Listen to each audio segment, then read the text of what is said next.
Welcome guys to another video. Check this bloody R32.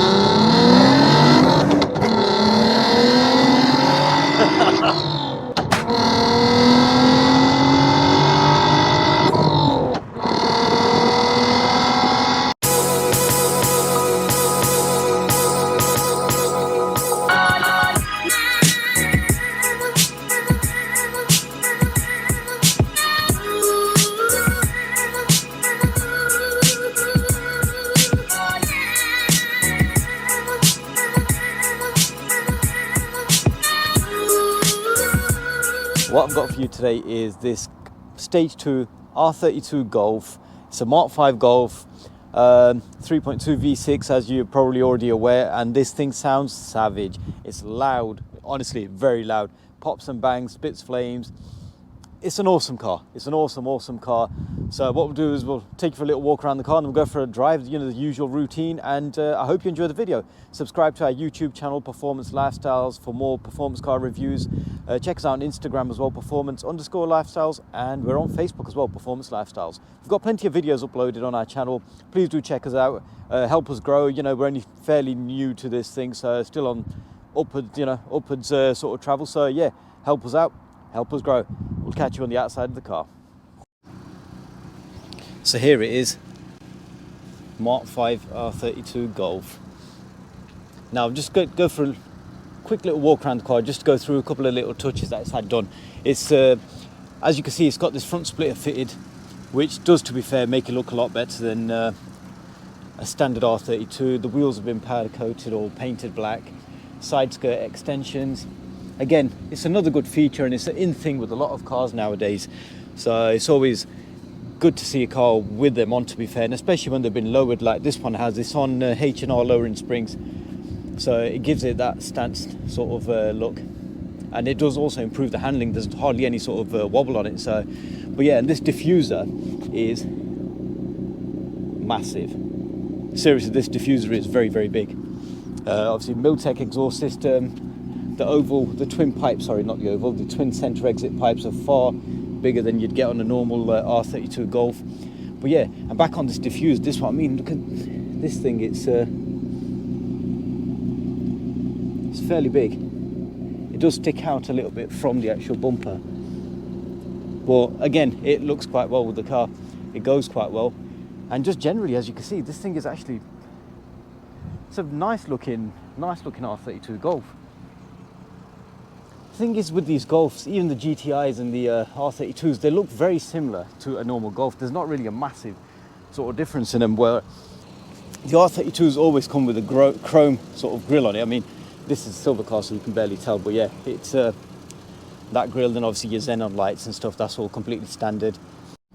So on the inside of the car, as you can see, these things weren't really designed with the wow factor in mind back in 2005 or 4, actually, when the Mark 5 Golfs were designed. But you know, the R32s come with a few additional things. It's got like a aluminium sort of finish on the dashboard, the doors, aluminium glove box handle, and this one, actually, like I mentioned, it's got the sat nav, heated seats, dual climate control, which is standard on these things. And you know, just in case you forget what car you're driving, R32 on the actual steering wheel, cruise control on the stalk. And other than that, it's a fairly sort of simple, but yet it's very manageable and very usable sort of car, very effective sort of interior. I quite like the actual interior on these Mark 5 Golfs.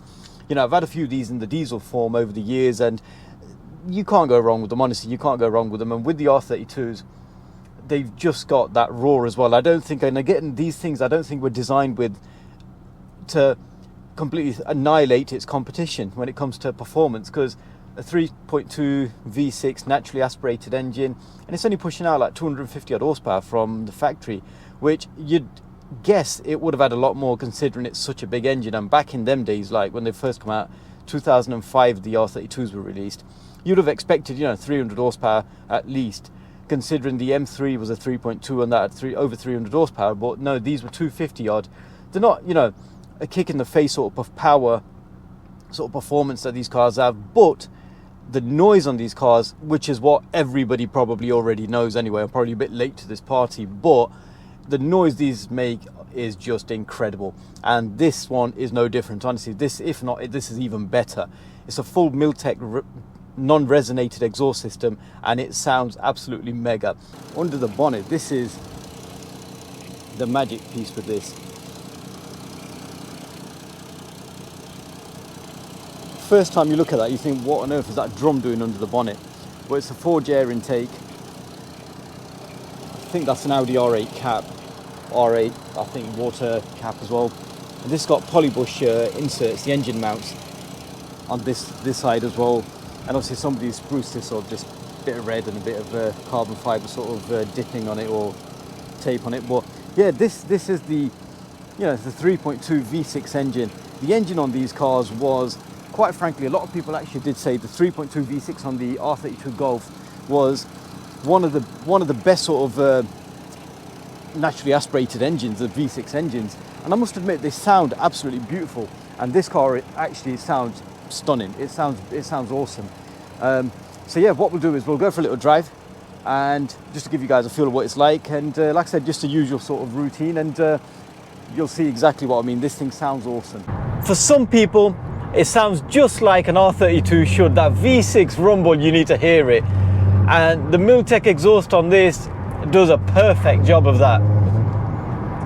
And I bet the people 3 streets away can hear it. But it sounds so incredible. Honestly, it sounds so incredible. And then as soon as you back off to change gear, because it's the manual, at higher RPMs it lets off a massive bang. This car is mega. But on the flip side to that, if you want to drive it around completely, you know, not in ASBO mode and with a lead foot, it does a perfectly normal job. It's still an R32 Golf. It's still a Mark 5 Golf, and you know, they, as you're already probably aware, they drive so well, these cars do. Bear in mind, these cars were released in 2004, and even to this day, you know, 17 years later, they still drive so nice. They drive a lot better than, I'd say, some of the newer cars that are out there. But the R32 Golf, it was never designed, you know, to win performance competitions in that sense, because they just don't have that kick in your face sort of performance. But it's 250 horsepower standard. I mean, this car here is running about 290 odd, because it's got a stage 2 tune on it with pops and bangs, which was obviously to the owner's taste whenever this person had it done. But you know, fair play to him. And I think it sounds great. It sounds absolutely great. You can hear that grumble, and then you can hear it popping and banging.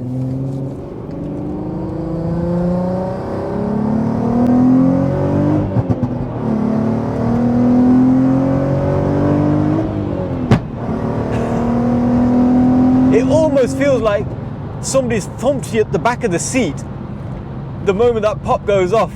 It's so loud, and you can hear it inside the car really loud. It's an awesome car, this. Got off the mark.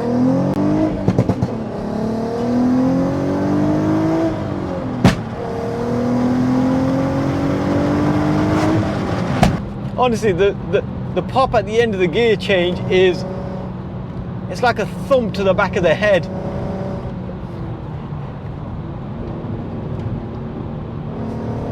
You can also get it to just crackle away nicely. It's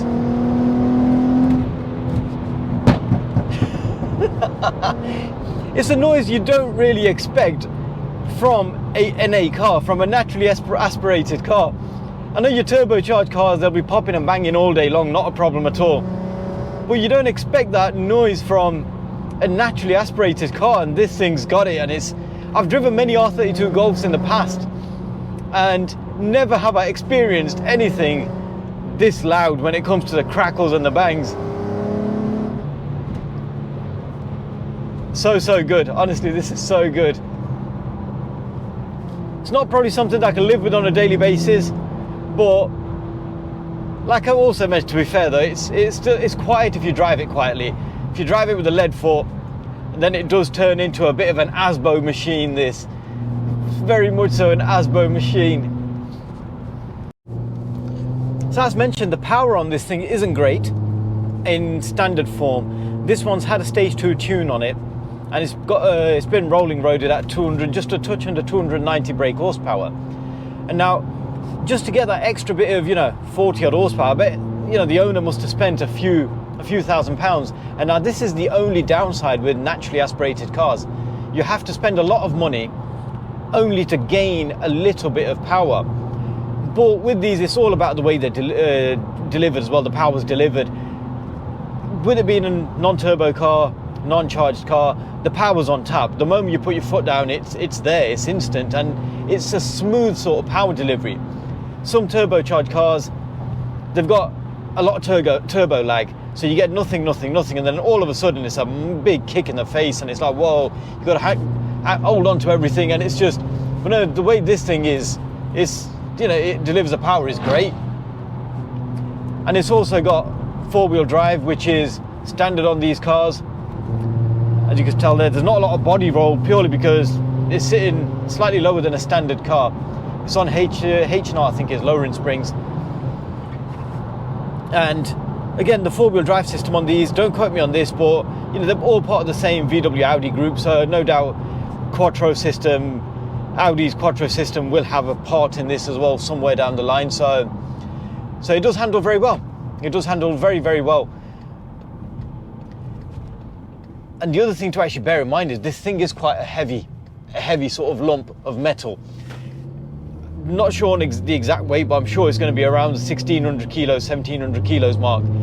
So again, it's sort of like compromises a bit of the handling, but it's still not that bad. It's far better than just a 2-wheel drive car. For a normal person driving it, that is, including me.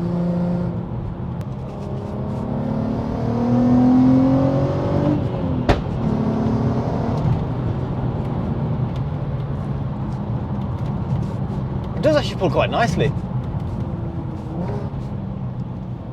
Pulls very nicely, to be fair. Like I said, it's not the fastest thing on the road, and no NA R32 Golf is ever going to be the fastest thing on the road. But what a lot of people do actually go down the route of is supercharging these or turbocharging these, which is, in my opinion, a bit better, because the boost just comes on like a kick in the face, and it just gives you that bit more of an enjoyment when you're driving them. And they can be running 400 horsepower, and now when they're at 400 horsepower, now that's a completely different ball game. And I've never personally driven one myself, but I've spoke to a few people who have actually been down that route, and as you can probably imagine, it's another 150 horsepower on top of a standard car. That's like another small hatchback sports car, entry-level sports car sort of power. So they're a massive difference, and they do really, really liven up once they've been charged. So if you know somebody who's got a turbocharged or a supercharged one, I'd love to get one on the channel, so please do drop us an email, pflifestyle@hotmail.com. It is in the description as well. And even any other performance car for that matter, anything you've specialized, anything you've done, you've personalized, should I say, give us a shout. We don't mind. We'll get it up on the channel and give a bit of show. But yeah, this for now. I mentioned it's been a while since I last drove an R32 Golf, and yeah, this is bringing back that feeling, because you used to have these many years ago, and they were good cars, and they've not lost that touch, which is a good thing, because as you drive more cars, you generally tend to lose that sense of attachment to these cars, and it's still there. They're quite fun to drive then, and still quite a fun car to drive now. The advantage is you could put it in 6th gear at low sort of speeds, and it's perfectly fine as well.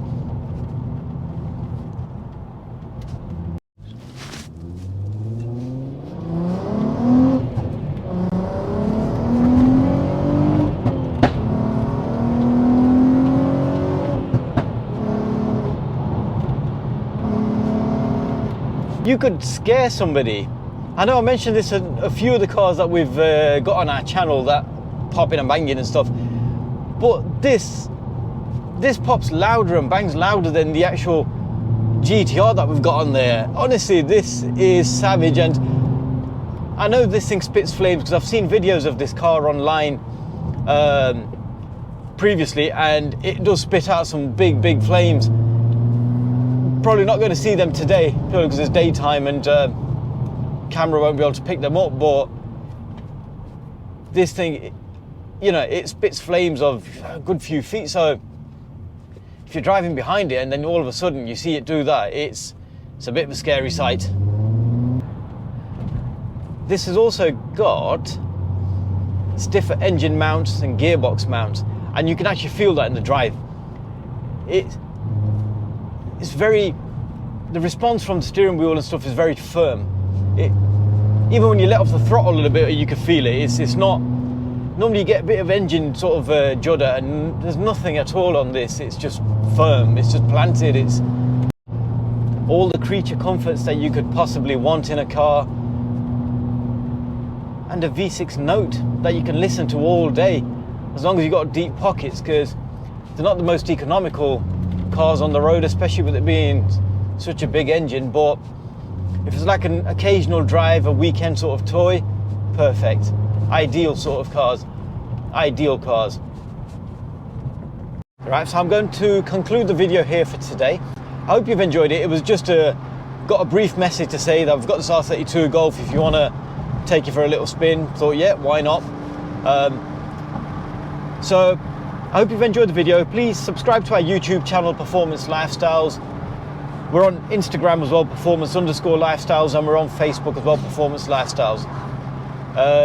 Check us out. We've got a few, we've got quite a few videos uploaded on our YouTube channel already, so do check them out. And we've got plenty of other content to come still, so click on the bell notification just so you know when we've uploaded something. And as mentioned, many times, we're still new in this game, and we appreciate all the help. Thank you very much for watching the video, and stay safe everybody as per usual, and we will catch you on the next one.